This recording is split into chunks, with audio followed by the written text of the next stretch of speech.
saat artıq belə deyək də 3 radələrdir, bazardan bax belə çıxış tıxazdı. İndi məlum məsələdir, satılmayan maşınlar, satılanlar da olub. Hər bazar yəni bununla bağlı çəkiliş edirəm. Qiymət artımı var.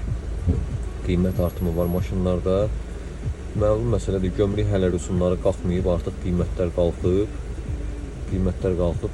Yəni bu tək sıfır Çin avtomobilləri və yaxud da hibridlərə şamil olunmur. Bütün avtomobillərin qiymətlərinə baxırsan ki, qaldırıb. Alıq-satılıq gedir, amma alıcılıq var. O da bilirsiniz necə? Yəni indi son ərəfə qiymət qaldırmayanlar var ki, onların maşına maraq göstərirlər ki, bunun qiyməti bazarla müqayisədə münasibdir və yaxud da ucuzdur. Maraqlanırlar, edirlər. Aksentləri qaldırıblar 20 minə, 19 minə, elantalar 21-ə. Elə qiymətlər deyirlər ki, adam baxırsan ki, salonda biz hava işləyir, yəni heç neçə maşın satır.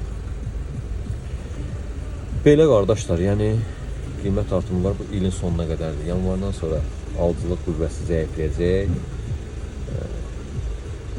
təklif tələbatı üstələyəcək. Məlum məsələdir ki, onda da qiymətlərə təsirini göstərəcək ki, durğunluq olduğu müddətdə qiymətlərdə enmə müşahidə olunacaq.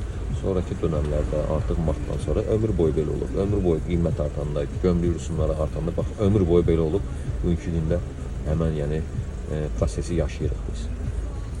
Belə maşınınızı satmaq istəyirsə, onu da qeyd edeyim ki, satmaq istəyirsə, bazara gəlmişsiniz, səfini çəkmişsiniz, sata bilməmişsinizsə, əziyyət çəkmişsiniz bu qədərdir. Gəlirsiniz, yaxınlaşırsınız salonumuza, köməkli göstərirsiniz. Ödənişsizdir, salonda satış. Əlaqə nömrəsi səhifədə qeyd olunub. 0808-dir sonu. Əlaqə saxlayın, yaxınlaşın bizə, köməkli göstərək. Ünvanımız da Tbilisi prospektdədir, Həsən Əliyev küçəsindən kəsişmədə.